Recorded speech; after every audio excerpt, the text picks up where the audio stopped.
Muslimin dan muslimat yang dirahmati Allah, Assalamualaikum warahmatullahi wabarakatuh. Bismillahirrahmanirrahim. Alhamdulillahi rabbil alamin. Wassalatu wassalamu ala ashrafil anbiya'i wal mursalin, Nabiyyina Muhammadin sallallahu alaihi wasallam wa ala alihi wa sahbihi ajma'in. Rabbi shrah li sadri wa yassir li amri wahlul 'uqdatam min lisani yafqahu qawli. Subhanaka la ilma lana illa ma 'allamtana innaka antal alimul hakim. Rabbi a'udzu bika min hamazatis syayatin wa a'udzu bika rabbi an yahdurun. Astaghfirullahalazim, astaghfirullahalazim, astaghfirullahalazim wa atubu ilaih. Amma ba'd. Alhamdulillah, kita merafakkan kesyukuran kehadrat Allah Subhanahu wa taala dan selamat kita bertemu kembali dalam siri pengajian sirah Nabi kita Nabi Muhammad sallallahu alaihi wasallam. Terima kasih di atas kesudian muslimin dan muslimat menyaksikan siaran ini. Kita berada dalam peristiwa sejarah hijrahnya Nabi kita Nabi Muhammad sallallahu alaihi wasallam, yang mana pada siaran yang lalu kita dah maklumi bersama orang-orang musyrikin Quraisy telah menawarkan ganjaran yang begitu besar bagi sesiapa yang dapat menangkap Nabi kita dan Abu Bakar As-Siddiq dan dibawa pulang ke Makkah. Tak kiralah sama ada membawa Nabi SAW kembali ke Makkah dalam keadaan hidup ataupun mati.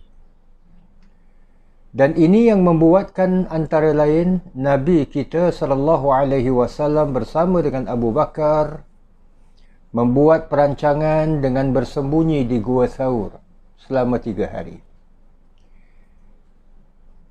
Seterusnya, setelah Nabi dan Abu Bakar mendapat informasi perancangan orang-orang musyrikin Quraisy, setelah mendapati adanya sekumpulan orang-orang yang tiba di pintu Gua Thawr, tapi mereka ini tidak menyangka bahawa di dalam Gua Thawr yang kecil itu terdapat 2 sahabat ini, yang mana Allah Subhanahu wa taala sendiri firmankan, Saniyasnaini idhuma fil ghar, 2 orang sahabat yang mana mereka berada di dalam gua, iaitu Abu Bakar dan Rasulullah sallallahu alaihi wasallam. Idh yaqulu li sahibih, ketika mana seorang berkata kepada sahabatnya, Nabi sallallahu alaihi wasallam mendatangkan ketenangan terhadap kekhawatiran Abu Bakar As-Siddiq dengan mengatakan, innallaha ma'ana, sesungguhnya Allah ini bersama dengan kita. Jadi muslimin dan muslimat yang dirahmati Allah, bahagian itu alhamdulillah telah pun sama-sama kita laluinya pada pertemuan yang lepas. Setelah bersembunyi selama 3 hari di Gua Thawr, Nabi SAW bersama dengan Abu Bakar mula bergerak kembali dalam perancangan meninggalkan Makkah. Perjalanan yang akan dilalui oleh Nabi SAW memakan masa beberapa hari. Dan perjalanan ini, tempoh beberapa hari ini mungkin lebih panjang. Sebab perancangannya adalah jalan yang dilalui oleh Nabi dan Abu Bakar dalam hijrah ini adalah jalan yang ditempuh agak berbeza daripada jalan yang biasanya dilalui oleh kebanyakan orang. Sama ada kafilah dagangan ataupun orang yang bermusafir dan sebagainya, iaitu yang memilih jalan daripada Makkah menuju ke Madinah. Yang Madinah ini terletak di bahagian utara Makkah. Berlainan yang dimaksudkan adalah kalaulah jalan kebiasaan yang dilalui oleh kafilah ataupun orang-orang lain yang mana menghampiri ke persisiran pantai, lebih dekat dengan laut, maka jalan yang akan dilalui dan ditempuhi oleh Nabi SAW lebih ke tengah sedikit, lebih ke bahagian padang pasir sedikit, bukit bukau sedikit. Begitu sebaliknya. Apabila kafilah dagangan ataupun laluan yang biasa dilalui oleh orang ramai, di bahagian dalaman, bahagian bukit bukau ini, Nabi dan Abu Bakar akan memilih jalan yang agak keluar dan menghampiri bahagian persisiran pantai, berhampiran dengan laut. Jadi dengan yang demikian itu, perancangannya adalah bagi mengelakkan sedapat mungkin, mengelakkan daripada bertembung dan bertemu daripada dengan orang ramai, yang mana ada kemungkinan dengan pertemuan dan pertembungan itu rancangan Nabi dan Abu Bakar As-Siddiq radhiyallahu an akan gagal untuk berhijrah ke Madinah. Abu Bakar, sebagaimana yang kita maklumi, telah pun membuat perancangannya dan mengupah Amir bin Fuhairah, pembantunya, untuk menjadi pengembala kambing, seorang pengembala kambing pun, untuk melalui jalan yang telah pun dilalui oleh Nabi dan Abu Bakar, dengan membawa kambing-kambingnya agar tapak ataupun kesan kaki yang dipijak oleh Nabi dan Abu Bakar itu hilang ataupun tak dapat dikesan kerana banyaknya tapak-tapak, bekas-bekas tapak yang ditinggalkan oleh Amir bin Fuhairah dan kambing-kambingnya. Begitu juga dengan Abdullah bin Uraiqid, yang mana Abu Bakar As-Siddiq radhiyallahu an mendapatkan khidmatnya bagi membeli 2 ekor unta yang menjadi kenderaan tunggangan Nabi SAW dan Abu Bakar sepanjang perjalanan daripada Gua Saur ke Al-Madinah Al-Munawwarah. Itulah dia jamaah yang dirahmati Allah. Bila Nabi dan Abu Bakar mula ingin bergerak meninggalkan Gua Saur, meneruskan perjalanan meninggalkan Makkah menuju ke Madinah, maka kedua orang ini, iaitu Amir bin Fuhairah dan Abdullah bin Uraiqid, menemui Nabi dan Abu Bakar di muka Gua Saur, dan bergeraklah Nabi, Abu Bakar dan juga Abdullah bin Uraiqid meninggalkan Gua Saur, dan jalan ini dipandu oleh Abdullah bin Uraiqid, sebab beliau selain daripada tugasnya untuk mendapatkan unta bagi tunggangan Nabi dan Abu Bakar, tugasnya juga adalah bagi menjadi pemandu jalan. Ia mahir dengan setiap lorong, setiap jalan yang ramai ataupun yang biasa dilalui oleh orang ramai, ataupun jalan itu merupakan jalan yang agak sunyi, yang agak terpencil daripada laluan orang ramai, Abdullah bin Uraiqid mengetahuinya. Maka ia sebagai petunjuk jalan. Maka setelah Nabi dan Abu Bakar As-Siddiq bersama dengan Abdullah bin Uraiqid melalui jalan-jalan yang dilalui, barulah Amir bin Fuhairah membawa kambing-kambing itu jalan terkemudian. Tidak boleh tidak, apabila keluar daripada Makkah,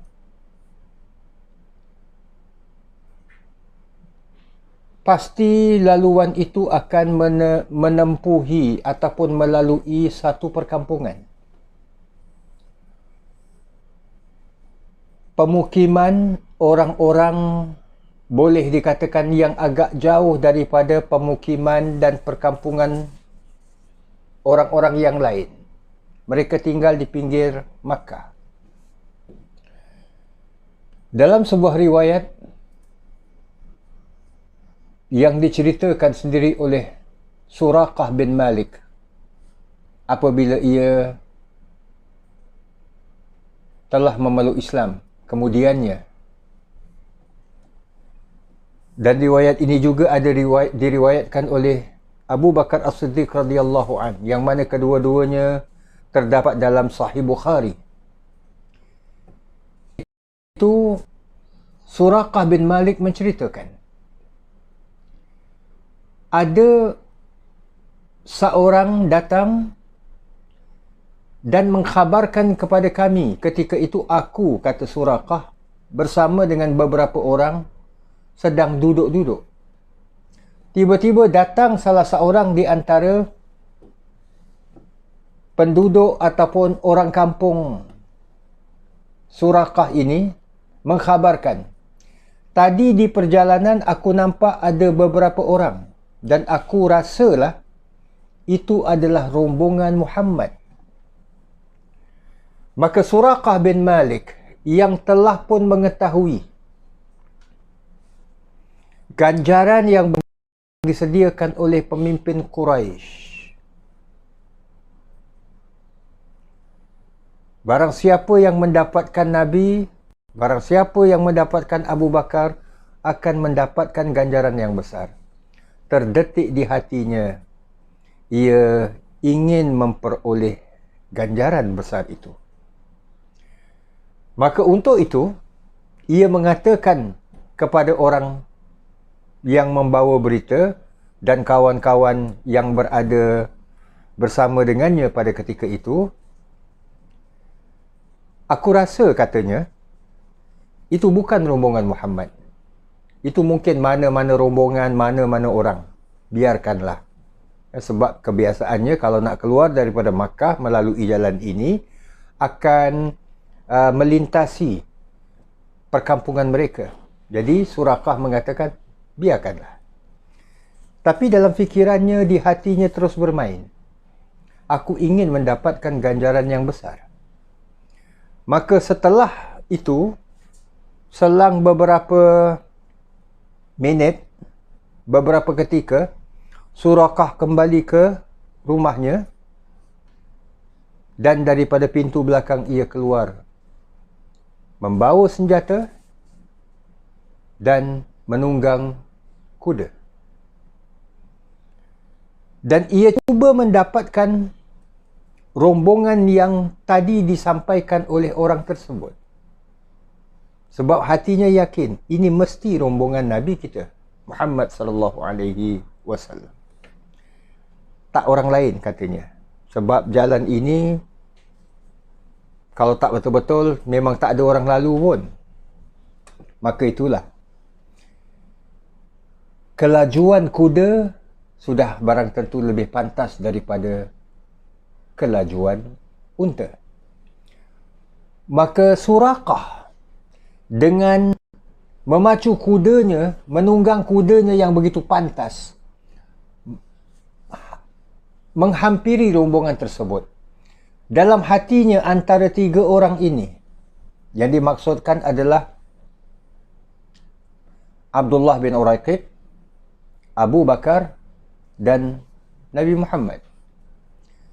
Salah seorang di antara mereka adalah pastinya Muhammad. Lalu ia dari belakang dia tak dapat mengagak mana satu Nabi. Tapi dalam hatinya ia meletakkan, sebab menjadi semacam satu akidah bagi orang-orang Arab jahiliyah pada masa dahulu, di mana mereka ini terkadang mengikut kata hati mereka. Aku rasa si fulan, tapi kalau apa yang aku agak ini tidak betul, pasti aku akan dihalang oleh Tuhan yang mereka sembah, berhala yang mereka puja dan sebagainya. Maka Suraqah mengatakan, aku merasakan yang satu ni. Kebetulan muslimin dan muslimat yang dirahmati Allah, agakan dan terkaannya itu betul. Orang yang ia mengagak sebagai Nabi SAW memang benar. Lalu kudanya itu menghampiri unta Nabi SAW dan ia mengeluarkan senjatanya, iaitu dengan menghayunkan pedangnya, tujuannya untuk melukai Nabi dan kemudiannya ataupun mungkin membunuh Nabi SAW. Muslimin dan muslimat yang dirahmati Allah, bukan hanya kerana Nabi ini seorang Nabi, maka Allah Subhanahu wa Ta'ala memelihara baginda. Tidak. Maksudnya, mana-mana orang yang memperjuangkan agama Allah mengikut kemampuan mereka, orang-orang yang mempertahankan agama Allah daripada dipermain-mainkan, orang-orang yang menjaga hukum-hukum Allah daripada terus diabaikan, orang-orang ini pasti mendapat perlindungan daripada Allah Subhanahu wa Ta'ala.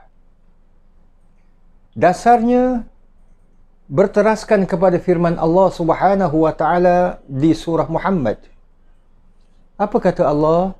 Firman Allah, in tansurullah, jika sekiranya kamu wahai orang-orang beriman, kamu ini membantu Allah, iaitu membantu Allah dengan maksudnya kamu ini mempertahankan agama Allah daripada dipermain-mainkan, daripada dicerca, daripada dikotak-katikkan. Kamu mempertahankan agama Allah daripada ianya terus diabaikan.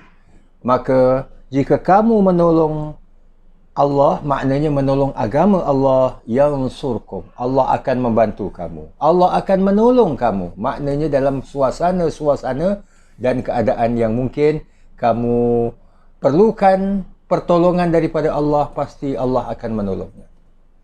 So muslimin dan muslimat yang dirahmati Allah, ini kan pula Nabi kita, Nabi Muhammad SAW.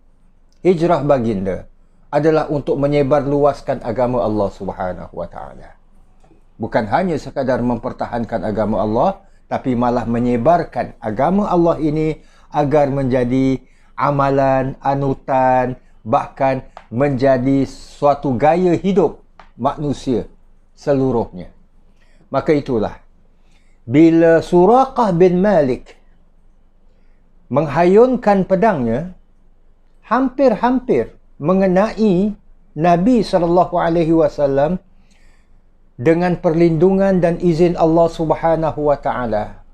Kuda yang ia tungganginya itu, kakinya itu tersembam ke dalam tanah, dan dengan yang demikian itu kudanya jatuh. Dan sudah barang tentu Suraqah pun jatuh. Muslimin dan muslimat yang dirahmati Allah,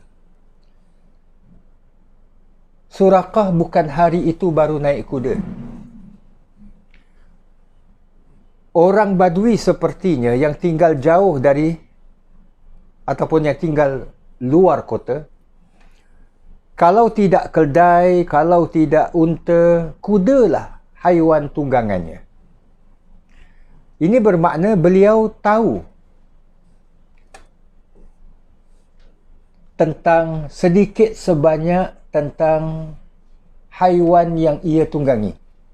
Keduanya, surface ataupun permukaan bumi di semenanjung tanah Arab yang sebahagian tempat begitu keras batu dan juga pasirnya, sebahagian tempat pasirnya itu begitu lembut sehingga kalau terpijak pun boleh terbenam kaki dan sebagainya.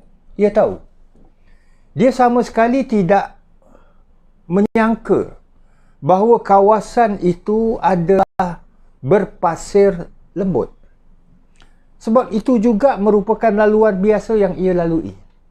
Tapi hairannya, kaki kuda itu terpelesuk ke dalam, yang menyebabkan kuda tu jatuh bersama-sama dengan dia sekali. Keduanya, kebiasaannya kalau insiden itu, kejadian itu akan menyebabkan kalaulah kenderaan ataupun kuda yang sewaktu itu sedang berlari pantas dan terpelosok kakinya, kalau kaki kuda, kejadian seperti itu, kaki kuda tu tak patah, setidak-tidaknya ia akan mengakibatkan kepada injured ataupun luka, sakit yang mungkin berpanjangan. Itu pada jangkauannya berdasarkan kepada pengalamannya. Tetapi apabila ia melihat kaki kuda itu tersembam, terdetik dalam fikirannya, apakah aku akan meneruskan misi aku untuk membunuh Muhammad? Ataupun kerana kejadian ini nasib tidak menyebelahi aku? Tuhan yang aku sembah, patung berhala ni, tak mengizinkan aku? Ini ada dalam fikirannya. Maka sedang ia bermain-main dengan fikirannya. Nabi SAW yang mengetahui baginda dikejar. Maka Nabi dan Abu Bakar serta Abdullah bin Uraikid memberhentikan perjalanan mereka. Bukan sekadar memberhentikan perjalanan mereka, malah Nabi turun daripada unta baginda. Muslimin dan muslimat yang dirahmati Allah, sebenarnya kalau kita fikirkan, boleh saja Nabi bila mana terlepas daripada cubaan bunuh Suraqah bin Malik ini, boleh saja Nabi teruskan perjalanan tanpa menoleh ke belakang. Teruskan, tinggalkan. Orang yang dah jatuh tu punya pasal lah dia. Agak-agak kalau kena kita, engkau ada niat jahat, ada nak buat tak baik pada aku, padan muka engkau.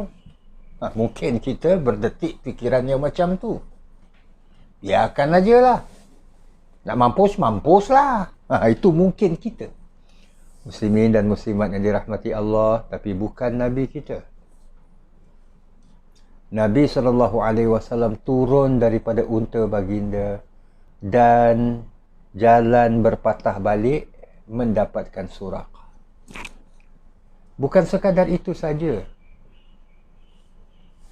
Bukan sekadar itu saja.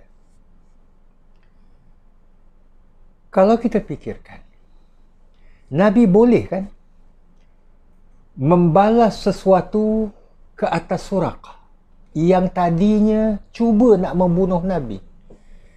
Mungkin Nabi SAW boleh melukakan Suraqah kalau sekalipun tidak membunuhnya. Tapi muslimin dan muslimat yang dirahmati Allah, Nabi kita menerusi peristiwa ini mengajarkan kepada kita, seorang Muslim, sikap dan sifatnya adalah dia tidak bertindak balas terhadap kejahatan yang dibuat oleh orang lain ke atas dirinya. Orang mungkin buat sesuatu yang tidak baik ke atas kita, tapi perkara yang sama kita tidak lakukan ke atas orang tu. Ataupun dengan kata-kata yang lain, membalas keburukan dengan kebaikan. Malah Nabi SAW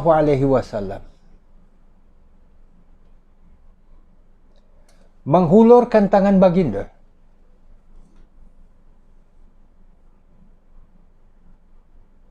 membuatkan Suraqah yang tersungkur tadi dapat bangun dan duduk.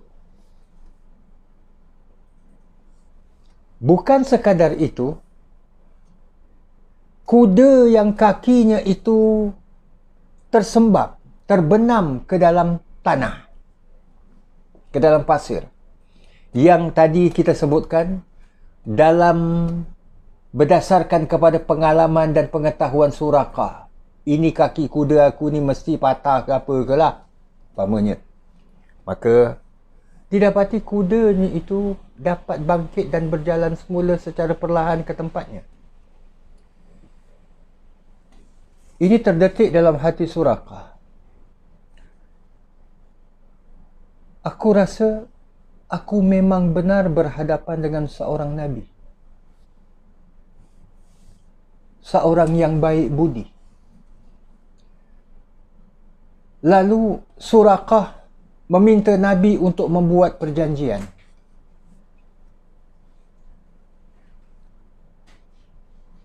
Maka Nabi SAW meminta daripada Amir bin Fuhairah yang pada ketika itu pun dah sampai pada rombongan tadi, yang membawa kambing-kambingnya tu, untuk menulis sesuatu sebagai menunjukkan bahawa Suraqah ini telah pun bertemu dengan Nabi. Manalah tahu dia dapat gunakan surat tersebut untuk klaim, menunjukkan kepada pembesar-pembesar Quraisy, aku telah jumpa Muhammad ni. So ini dia. Takkanlah tak ada ganjaran, cuma ketika tu kaki kuda aku terpelecok aja. Kalau tidak, Muhammad ni aku dah dapat tangkap. Tapi at least mereka dah tahu jalan yang dilalui oleh Nabi SAW. Mungkin itu dalam fikiran Suraqah. Maka dibuat perjanjian. Muslimin dan muslimat yang dirahmati Allah. Lalu Suraqah tanya kepada Nabi, yalah, kita nak deal kan? Engkau telah seselamat daripada aku terjatuh, engkau tolong aku. Sekarang apa imbalannya? Lalu Suraqah bertanya kepada Nabi, apa pula yang Nabi meminta daripadanya? Nabi SAW, walaupun ditawarkan oleh Suraqah, kalau Nabi hendakkan bekalan makanan, dia akan berpatah balik ke kampungnya, bawakan makanan, minuman dan sebagainya.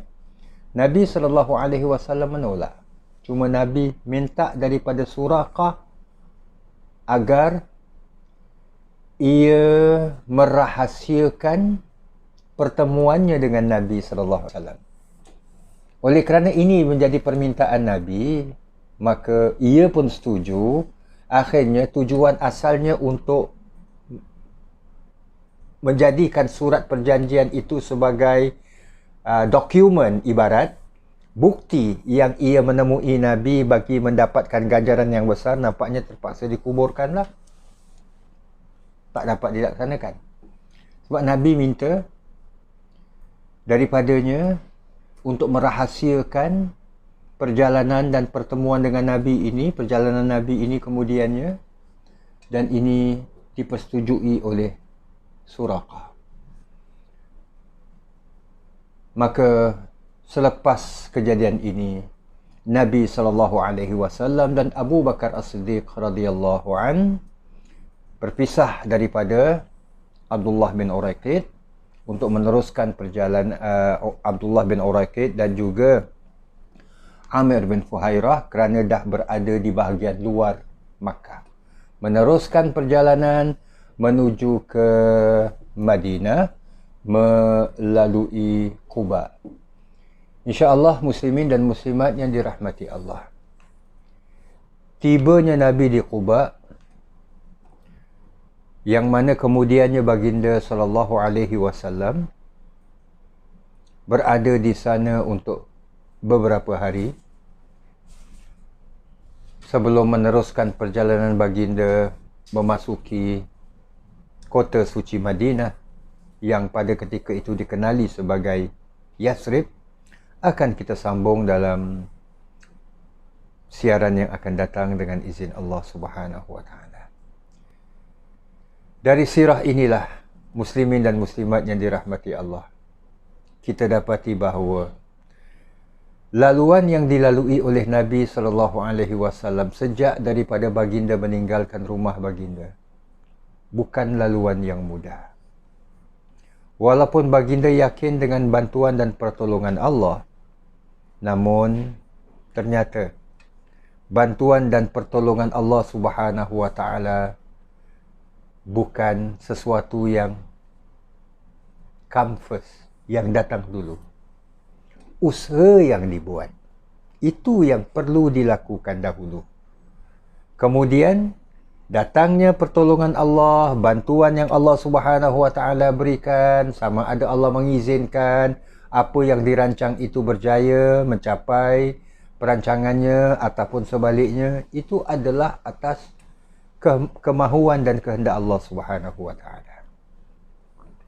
Sirah ini juga menunjukkan kepada kita bahawa di samping perancangan yang cukup teliti, tawakal yang cukup penuh yang Nabi wariskan kepada kita, selain daripada itu kita dapati bahawa terkhususnya dalam peristiwa bertembungnya Nabi dengan Suraqah ini menunjukkan bahawa rahmah yang Nabi SAW wariskan kepada kita dapat di-applykan, dapat dilakukan dalam apa suasana dan apa ketika.